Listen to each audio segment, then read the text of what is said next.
Hi everyone, welcome to study word classes. तो friends, आज हम लोग प्रीवियस के क्वेश्चन आपके करने वाले हैं। इससे आपको ये आइडिया लग जाएगा कि आपके एग्जाम में कैसे क्वेश्चन बनते हैं और कहाँ से क्वेश्चन जो है वो पूछे जाते हैं।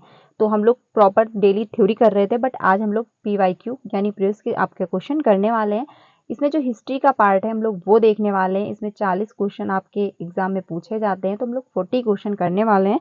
तो इसे लास्ट तक जरूर देखिएगा एंड अपना लास्ट में स्कोर भी बताइएगा कि आपने यहाँ से कितने सही किए हैं। तो स्टार्ट करते हैं क्वेश्चन नंबर फर्स्ट। ये डेली क्लास आपको 2 बजे मिलती है, तो इसे जरूर ज्वाइन करिएगा। जितने भी कैंडिडेट जीके जीएस बीपीएससी तैयारी 3 का एग्जाम देने वाले हैं, तो आपका जीके जीएस यहाँ से कंप्लीट हो जाएगा। तो आप लोग मेरे साथ भी बने रहिएगा। तो स्टार्ट करते हैं क्वेश्चन नंबर फर्स्ट। कौन से यूरोपीय देशों ने भौगोलिक खोज प्रारंभ की जिससे अमेरिका, एशिया एवं अफ्रीका का उपनिवेशीकरण प्रारंभ हुआ? यानी ऐसा कौन सा यूरोपीय देश में देश था जिसमें भौगोलिक जो खोज थी वो प्रारंभ किया। उससे लेकर के अमेरिका हुआ, आपका एशिया हुआ, अफ्रीका हुआ के उपनिवेशीकरण प्रारंभ हो गया। तो पहला ऑप्शन है पुर्तगाल एवं स्पेन, फ्रांस एवं इंग्लैंड, जर्मनी एवं इटली। उपयुक्त में से एक से अधिक या उपयुक्त में से कोई नहीं। तो आपका जब से एग्जाम टीआरई 1 एंड टीआरई 2 हुआ था, तो उसमें ऑप्शन 5 देने लगे थे, यानी एक ऑप्शन और ऐड कर दिया गया था उपयुक्त में से एक से अधिक वाला। ठीक है, तो ये आप लोग ध्यान रखना। तो इसमें जो है क्वेश्चन नंबर 1 आपका ए ऑप्शन सही हो जाएगा, क्योंकि इसकी जो खोज की थी वो आपके पुर्तगाल एवं स्पेन लोग थे। तो आपका आंसर जो है वो फर्स्ट सही हो जाएगा। आगे चलते हैं क्वेश्चन नंबर 2 पे। प्रारंभिक भौगोलिक खोजों का परंपरागत मत क्या है? यानी जो प्रारंभिक भौगोलिक खोज हुई थी उसके जो उसका परंपरागत मत था वो क्या था, यानी उसका रीजन क्या था कि आखिर क्यों खोज की गई। तो पहला ऑप्शन है आपका आर्थिक कारण, नई क्षेत्रों की खोज, ईसाई धर्म का प्रचार, या फिर उपयुक्त में से एक से अधिक या उपयुक्त में से कोई नहीं। तो क्वेश्चन नंबर जो 2 है इसका ऑप्शन आपका डी सही हो जाएगा। कोई डाउट आप लोग ये मत रखिएगा कि आंसर मैं गलत बता रही हूँ। ऑफिशियल आंसर की से आपको आंसर बताया जा रहा है, तो कोई भी डाउट ये मत रखना कि ये गलत ऑप्शन है। ठीक है, तो इसमें आपका जो है डी ऑप्शन सही हो जाएगा, क्योंकि भौगोलिक खोज करने की कोई एक वजह नहीं हो सकती। यानी ना तो आर्थिक कारण था और नए क्षेत्रों की खोज ये भी एक कारण नहीं था, ये सारे कारण थे। यानी जब हम किसी चीज की खोज करते हैं, जो प्रारंभिक भौगोलिक परंपरा की जो खोज की गई, तो उसमें ये नहीं जरूरी था कि एक ही कारण रहा हो पुराने लोगों में कि उनकी आर्थिक स्थिति ही अच्छी नहीं रही हो, ऐसा कहना सही नहीं था। तो इसमें आपका जो है डी ऑप्शन सही है, क्योंकि उपयुक्त में से एक से अधिक इसके रीजन हो सकते थे। आगे चलते हैं क्वेश्चन नंबर 3 पे। बोस्टर टी पार्टी की घटना कब घटित हुई थी? तो इसमें आपको बताना जो घटना थी वो कब हुई। सन 1775, सन 1777, सन 1773, उपयुक्त में से एक से अधिक या उपयुक्त में से कोई नहीं। तो क्वेश्चन नंबर जो 3 है इसका आपका ऑप्शन सी सही हो जाएगा। सन 1773 ईस्वी में ये जो घटना घटित हुई थी, इसमें आपका 3rd ऑप्शन सही हो जाएगा। अब हम लोग चलते हैं क्वेश्चन नंबर 4 पे। अमेरिकी स्वतंत्रता की उद्घोषणा किसने लिखी? यानी जो अमेरिकी स्वतंत्रता की उद्घोषणा है वो किसने लिखी? पहला ऑप्शन है आपका थॉमस जेफरसन, रॉबर्ट ली, अब्राहम लिंकन, या फिर उपयुक्त में से एक से अधिक या फिर उपयुक्त में से कोई नहीं। तो क्वेश्चन नंबर जो 4 है इसका आपका ए ऑप्शन सही हो जाएगा। थॉमस जो आपके जेफरसन थे, इन्होंने अमेरिकी स्वतंत्रता की उद्घोषणा की जो लिखी थी। आगे चलते हैं क्वेश्चन नंबर 5 पे। फ्रांस की क्रांति से संबंधित बुद्धिजीवी थे। जो फ्रांस की क्रांति हुई थी उससे कौन संबंधित था? तो पहला आपका रूसो, बी है आपका मोंटेक्यूज, आपका सी है वेल्डेयर, या फिर उपयुक्त में से एक से अधिक या कोई नहीं। तो क्वेश्चन नंबर जो 5 है इसमें आपका डी ऑप्शन सही हो जाएगा, क्योंकि जो फ्रांस की क्रांति हुई थी उसमें एक लोगों ने नहीं सहयोग दिया था, बल्कि बहुत सारे लोगों ने इसमें अपना सहयोग दिया था। तो इसमें आपका डी ऑप्शन सही हो जाएगा, उपयुक्त में से एक से अधिक। आगे चलते हैं क्वेश्चन नंबर 6 पे। ग्रेट डिफेशन जो आपकी महामंदी थी डैश का काल था, यानी इसका काल क्या रहा? तो पहला है आर्थिक समस्या, धार्मिक समस्या, सामाजिक समस्या, या उपयुक्त में से एक से अधिक या उपयुक्त में से कोई नहीं। तो क्वेश्चन नंबर जो 6 है इसमें आपका ए ऑप्शन से हो जाएगा, क्योंकि इसकी आर्थिक स्थिति की ही वजह से जो महामंदी थी। तो इसमें आपका ए ऑप्शन सही हो जाएगा, आर्थिक समस्या। आगे चलते हैं क्वेश्चन नंबर 7 तो हो चुका 8 पे क्वेश्चन नंबर 7 ही है, 7 पे चलते हैं। झारखंड क्षेत्र में उलगुलान विद्रोह के नायक थे, यानी जो उलगुलान विद्रोह हुआ था उसके नायक कौन रहे? पहला आपका है बिरसा मुंडा, सिंधु, कन्हू या उपयुक्त में से एक से अधिक या उपयुक्त में से कोई नहीं। तो क्वेश्चन नंबर जो 7 है इसमें आपका ए ऑप्शन सही हो जाएगा। बिरसा मुंडा जो थे इन्होंने ही इसका विद्रोह मतलब जो विद्रोह हुआ था उसके नायक रहे। आगे चलते हैं क्वेश्चन नंबर 8 पे। भागीरथी मांझी ने नेतृत्व में मतलब सफा हर आंदोलन किस जनजाति से संबंधित था? यानी जो सफा हर आंदोलन था वो कौन सी जनजाति से संबंधित था? आपके एग्जाम में जनजात से क्वेश्चन एक 100% आता है, तो जो जनजात वाला टॉपिक मैंने कराया है वो आप लोग जरूर देखिएगा। पहला है चुआर, संथाल, मुंडा, उपयुक्त में से एक से अधिक या उपयुक्त में से कोई नहीं। तो क्वेश्चन नंबर जो 8 है इसमें आपका बी ऑप्शन सही हो जाएगा। जो संथाल जनजाति थी उसी ने इसका आंदोलन का जो था इसी से संबंधित था। जो सफा हर आंदोलन है संथाल जनजाति से संबंधित है। आगे चलते हैं क्वेश्चन नंबर 9 पे। ब्रिटिश काल में भारतीय हस्तशिल्प उद्योग के पतन का कारण था। जो ब्रिटिश काल में भारतीय हस्तशिल्प का मतलब उद्योग जो था उसका पतन यानी वो धीरे धीरे कम होने लगा, तो उसका रीजन क्या था?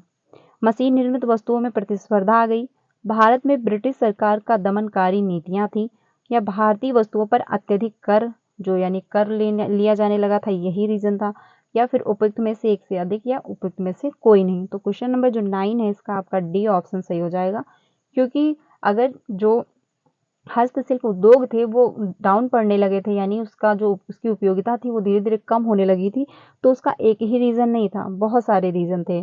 ठीक है, तो इसमें आपका डी ऑप्शन सही हो जाएगा। अब हम लोग चलते हैं क्वेश्चन नंबर 10 पे। औपनिवेशिक शासन ने भारत में कौन सी स्वराज प्रणाली लागू की?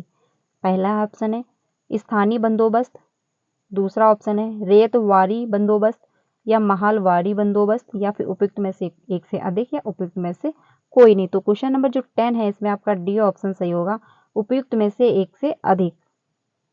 आगे चलते हैं क्वेश्चन नंबर 11 पे। लेनिन के द्वारा मांगी गई मांग जो अप्रैल थीसिस कहलाती है क्या है? यानी जो अप्रैल थीसिस कहलाती है वो क्या है?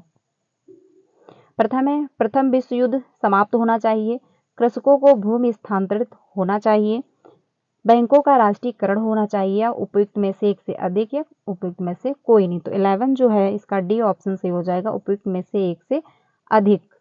आगे चलते हैं 12 पे। निम्नलिखित में से कौन सी सिविल कोड सन 1804 या नेपोलियन कोड से संबंधित महत्वपूर्ण विशेषता है? तो इसमें पहला ऑप्शन है संपत्ति का अधिकार, विधिक समानता, जन्म के आधार पर भेदभाव की समाप्ति, या उपयुक्त में से एक से अधिक या कोई नहीं। तो जो क्वेश्चन नंबर 12 है इसमें आपका डी ऑप्शन सही हो जाएगा, उपयुक्त में से एक से अधिक। ठीक है, क्योंकि इसके कई मतलब महत्वपूर्ण जो संबंधित महत्वपूर्ण विशेषता है वो इस एक से अधिक है, यानी संपत्ति का अधिकार, विधि मतलब विधिक समानता का भी अधिकार, और जन्म के आधार पर भेदभाव की समाप्ति। तो इसके बहुत सारे रीजन थे, यानी बहुत सारे जो विशेषताएं जुड़ी हुई हैं, तो इसमें आपका ऑप्शन जो है एक से अधिक हो जाएगा। अब हम लोग चलते हैं अगले क्वेश्चन पे। सुभाष चंद्र बोस ने किस स्थान में दिल्ली चलो का अपना जन्म मतलब अपना प्रसिद्ध उद्घोष दिया? यानी जो दिल्ली चलो जो नारा दिया था वो कहाँ पे दिया था जो सुभाष चंद्र बोस ने? तो पहला है कलकत्ता, पटना, सिंगापुर, एक से अधिक या उपयुक्त में से कोई नहीं। तो इसमें आपका जो ऑप्शन सही हो जाएगा, इसमें आपका ऑप्शन सी सही हो जाएगा, सिंगापुर। यानी सिंगापुर में ही सुभाष चंद्र बोस ने दिल्ली चलो नारा दिया था। आगे चलते हैं क्वेश्चन नंबर 14 पे। किस कांग्रेस सत्र में असहयोग आंदोलन का संकल्प लिया गया? यानी जो असहयोग आंदोलन हुआ था उसका संकल्प लिया गया था। पहला है मतलब कौन सा वो सत्र था? नागपुर सत्र, लखनऊ सत्र, सूरत सत्र, या उपयुक्त में से एक से अधिक या उपयुक्त में से कोई नहीं। तो इसमें आपका ऑप्शन जो है ए सही हो जाएगा, नागपुर जो सत्र था उसी में असहयोग आंदोलन की संकल्पना ली गई थी। आगे चलते हैं अगले क्वेश्चन पे। भारतीय राष्ट्रीय कांग्रेस के किस सत्र की महात्मा गांधी ने अध्यक्षता की थी? यानी कौन सा ऐसा सत्र चल रहा था जिसमें महात्मा गांधी जी ने उसकी अध्यक्षता की थी? तो गया, जो है 1922 में, बेलगांव जो था 1924, या फिर लखनऊ 1916, या एक से अधिक, या उपयुक्त में से कोई नहीं। तो जो क्वेश्चन नंबर आपका 15 है, इसमें आपका बी ऑप्शन सही हो जाएगा। बेलगांव जो था 1924 में ही गांधी जी ने इसकी अध्यक्षता की थी। तो ये आप लोग ध्यान रखिएगा, नाम भी गांव का याद रखिएगा और सन भी याद रखिएगा। तो ऑप्शन जो है बी सही हो जाएगा। आगे चलते हैं। गांधी की प्रसिद्ध दांडी यात्रा जो हुई थी को कौन सा आंदोलन कहा जाता है, यानी जो दांडी यात्रा हुआ था वो किसकी वजह से हुआ था, उसका क्या कारण रहा था। तो नमक सत्याग्रह की वजह से हुआ था, या फिर खिलाफत आंदोलन की वजह से हुआ था, या फिर भारत छोड़ो आंदोलन, या फिर एक से अधिक, या कोई नहीं। तो इसमें आपका जो ऑप्शन सही हो जाएगा, इसमें आपका ऑप्शन ए सही होगा, क्योंकि नमक तोड़ो आंदोलन जो हुआ था, नमक सत्याग्रह जो था, इसी की वजह से दांडी यात्रा की गई थी। क्योंकि इसमें जो कांग्रेस लोग थे, मतलब अंग्रेज लोग थे, उन्होंने नमक पे बहुत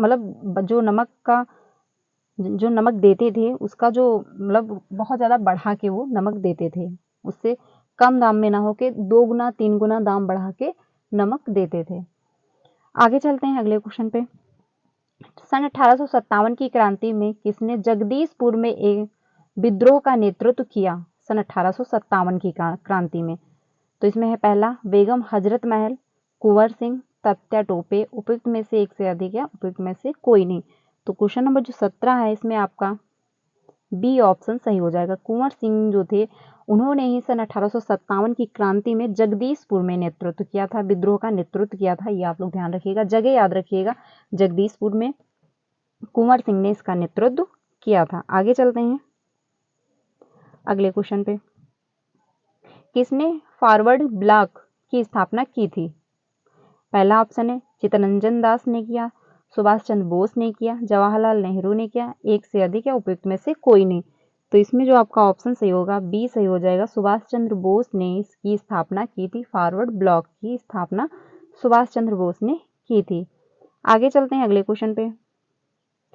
किसने वाक्यांश स्वराज्य हमारा जन्मसिद्ध अधिकार है की रचना की? यानी जो जन्मसिद्ध स्वराज्य हमारा जन्मसिद्ध अधिकार है, ये किसने लिखा?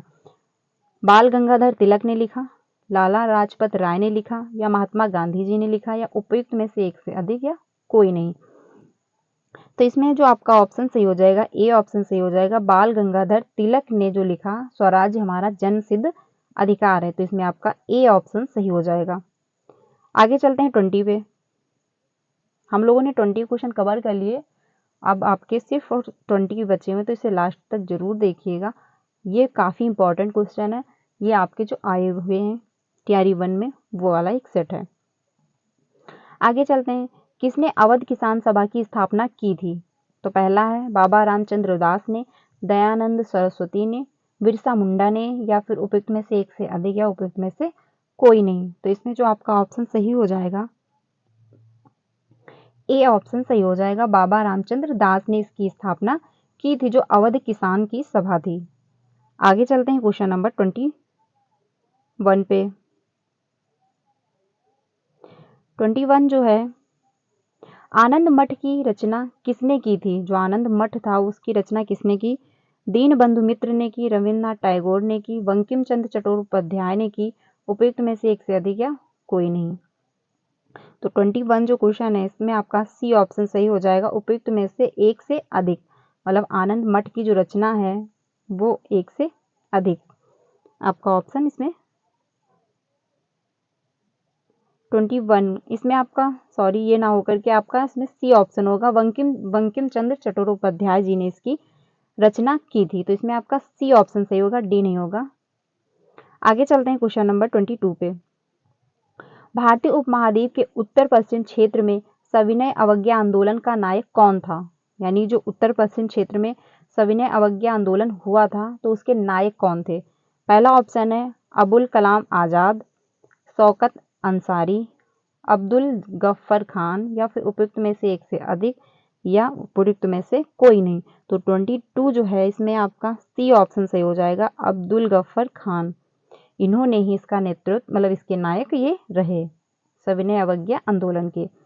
आगे चलते हैं 23 पे। कौन सा स्थान खाजा नामक मिष्ठान के लिए प्रसिद्ध है? यानी जो खाजा नामक एक मिठाई है उसके लिए वो प्रसिद्ध है। सिलाव, बिहार शरीफ या फिर चंडी, या उपयुक्त में से एक से अधिक, या उपयुक्त में से कोई नहीं। तो 23 जो है इसमें आपका ए ऑप्शन सही हो जाएगा। जो सिलाव है जगह, वहाँ पे जो ख्वाजा है, मतलब खाजा जो नाम की मिठाई है वो प्रसिद्ध है। आगे चलते हैं। भागलपुर क्षेत्र प्रसिद्ध है कॉटन एवं सिल्क उद्योग के लिए, लौह उद्योग के लिए, रेलवे के लिए, या फिर उपयुक्त में से एक से अधिक या कोई नहीं। तो भागलपुर जो क्षेत्र है वो किसके लिए प्रसिद्ध है? वो कॉटन एवं सिल्क उद्योग के लिए प्रसिद्ध है। यहाँ पे जो मतलब अच्छी क्वालिटी का ये सामान मिलता है, तो इसीलिए प्रसिद्ध है। 25 पे चलते हैं। निम्नलिखित में से कौन सा युगम सही है? लीची मुजफ्फरपुर में है, केला आपका वैशाली, मखाना आपका मधुबनी, उपयुक्त में से एक से अधिक, उपयुक्त में से कोई नहीं। तो 25 जो क्वेश्चन है इसमें आपका डी ऑप्शन सही हो जाएगा, क्योंकि ये जितने भी सुमेल किए गए हैं ये सारे सही हैं। तो इसलिए आपका जो ऑप्शन है डी होगा, इसमें डी ऑप्शन आपका सही हो जाएगा। यानी जो लीची है आपका मुजफ्फरपुर, केला आपका वैशाली, मखाना आपका मधुबनी। आगे चलते हैं 26 पे। कहाँ पर सर्वप्रथम छपाई तकनीकी का विकास हुआ था? यानी जो छपाई होती है, जो प्रिंटिंग होती है, वो कहाँ से सर्वप्रथम स्टार्ट हुई? तो पहला आपका चीन, जापान, कोरिया, उपयुक्त में से एक से अधिक, या उपयुक्त में से कोई नहीं। तो 26 जो है इसमें आपका ए ऑप्शन सही हो जाएगा, चीन। यानी जो छपाई तकनीकी शुरुआत हुई है छपाई तकनीकी की, वो आपकी चीन से हुई है। आगे चलते हैं 27 पे। सन 1917 में कलकत्ता में प्रथम भारतीय जूट मिल की स्थापना किसने की थी? जो भारतीय जूट मिल है वो उसकी स्थापना किसने की? सेठ हुकुमचंद्र ने की, या फिर द्वारका नाथ टैगोर ने की, या फिर जमशेदजी जजिया भाई ने की, या उपयुक्त में से एक से अधिक, या उपयुक्त में से कोई नहीं। तो 27 जो है इसमें आपका ए ऑप्शन सही हो जाएगा, सेठ हुकुमचंद्र ने इसकी स्थापना की।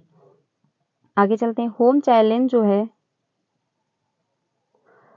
होम चैलेंज जो है वो क्या है?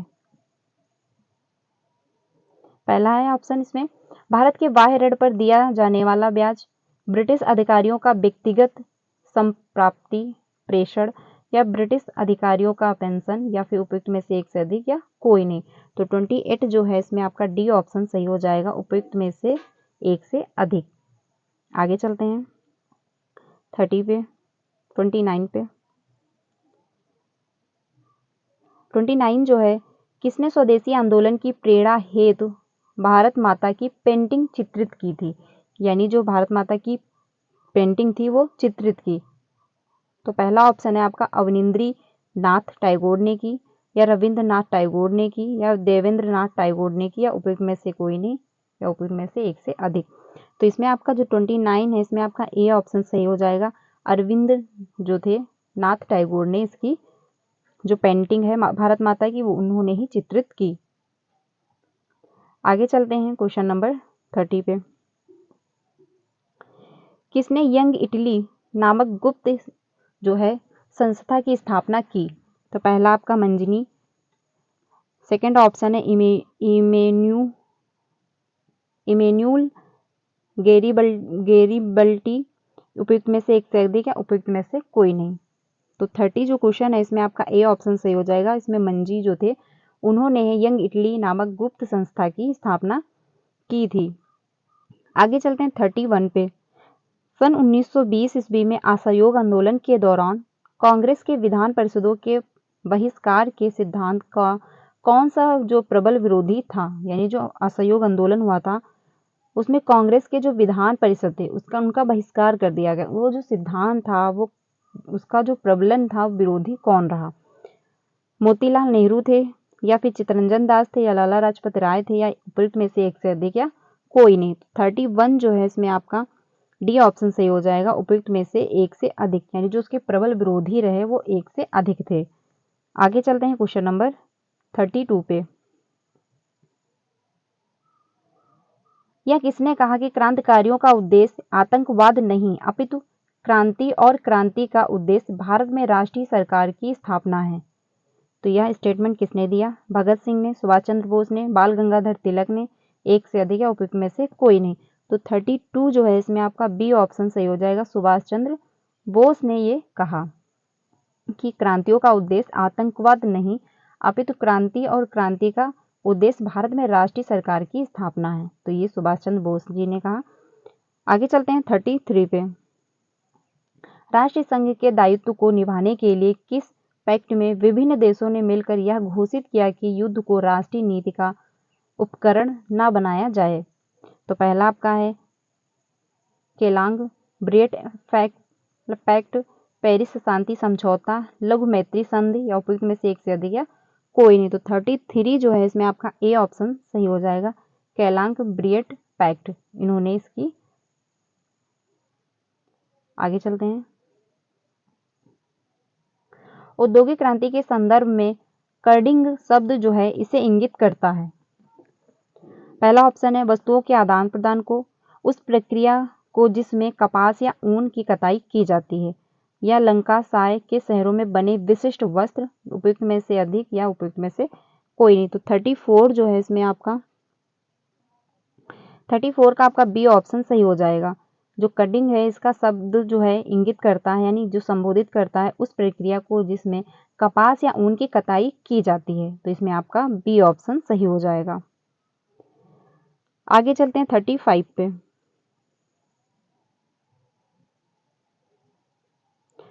Gandhi in his time and hours लिखी गई। पहला ऑप्शन है डेविड हटिंगमैन द्वारा, सुमित सरकार द्वारा, या फिर शेखर बंदोपाध्याय द्वारा, या फिर उपयुक्त में से एक से अधिक या कोई नहीं। तो 35 जो है इसमें आपका ए ऑप्शन सही हो जाएगा। ठीक है, आगे चलते हैं 36 पे। संयुक्त राष्ट्र संघ के संविधान चार्ट में कुल कितने अनुच्छेद या अध्याय हैं? तो पहला ऑप्शन है 110 अनुच्छेद तथा 20 अध्याय, बी ऑप्शन है 111 अनुच्छेद तथा 19 अध्याय, सी ऑप्शन है 115 अनुच्छेद या 25 अध्याय, उपयुक्त में से एक से अधिक या कोई नहीं। तो 36 जो है इसमें आपका बी ऑप्शन सही हो जाएगा, 111 अनुच्छेद तथा 19 जो है अध्याय। आगे चलते हैं 37 पे। ब्रेटन वुड्स सम्मेलन जो है इसका मुख्य उद्देश्य था।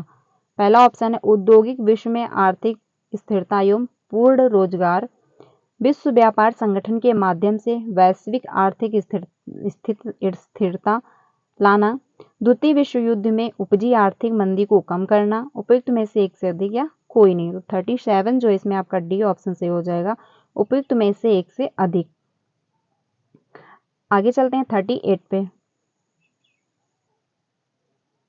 चीनी लोक गणराज्य की स्थापना किस वर्ष हुई? जो चीनी लोक है उसकी गणराज्य है उसकी स्थापना किस वर्ष हुई? 1910, 1912, 1948 या उपयुक्त में से एक से अधिक या कोई नहीं। तो 38 जो है इसमें आपका ई ऑप्शन सही हो जाएगा, उपयुक्त में से कोई नहीं। आगे चलते हैं 39 पे। औद्योगिक क्रांति के उत्थान में किस कारक ने सहायक की भूमिका निभाई? पहला कृषि क्रांति, पूंजी एवं नई प्रौद्योगिकी, व्यापार प्रतिबंधों की समाप्ति, उपयुक्त में से एक से अधिक या कोई नहीं। तो 39 जो है इसमें आपका डी ऑप्शन सही हो जाएगा, उपयुक्त में से एक से अधिक। यानी जो औद्योगिक क्रांति का उत्थान, यानी जो औद्योगिक क्रांति काफी प्रचलित हुई तो उसमें जो कारक ने सहायक भूमिका निभाई वो कौन कौन से थे? तो एक से ज्यादा उसके कारक होंगे, तो इसमें आपका डी ऑप्शन सही हो जाएगा। लास्ट क्वेश्चन है, इनमें से कौन अंतर्राष्ट्रीय न्यायालय में प्रथम भारतीय न्यायाधीश था? Doctor Nagendra Singh, VN. Rao, doctor Dalvir Singh Bhandari, उपयुक्त में से एक से अधिक या कोई नहीं। तो 40 जो है इसमें आपका बी ऑप्शन सही हो जाएगा, वी.एन. जो राव थे यही अंतर्राष्ट्रीय न्यायालय में प्रथम भारतीय न्यायाधीश रहे। तो इसमें आपका बी ऑप्शन सही हो जाएगा। तो फ्रेंड्स मैंने पूरे आपके 40 क्वेश्चन जो थे वो मैंने कवर किए हैं। हिस्ट्री का पूरा मतलब पेपर आपका डिस्कस कर दिया। आई होप आपको अच्छे से समझ में आया होगा। लास्ट में अपना स्कोर जरूर बताइएगा कमेंट सेक्शन में। हम लोग थ्योरी डेली कर ही रहे हैं, लेकिन बट मैंने सोचा कुछ क्वेश्चन कर लिए जाएं, आपको इससे ये समझ में आएगा कि क्वेश्चन जो है वो कैसे बनते हैं और कैसे क्वेश्चन पूछे जा रहे हैं। ठीक है, तो कल हम लोग थ्योरी करने वाले हैं। आज मैंने इतने क्वेश्चन आपके जो आप लोगों के साथ डिस्कस किए हैं ये अच्छे से एनालिसिस कर लीजिएगा, क्योंकि आपके क्वेश्चन आए हुए हैं और जो आंसर बताए गए वो प्रॉपर ऑफिशियल आंसर किसे बताए गए हैं। तो ये डाउट मत रखिएगा कि ये क्वेश्चन आपको जो ऑप्शन है वो गलत है। ठीक है, तो कल मिलते हैं नेक्स्ट क्लास में। ये डेली क्लास आपको 2 बजे मिलती है, तो इसको जरूर ज्वाइन करिएगा।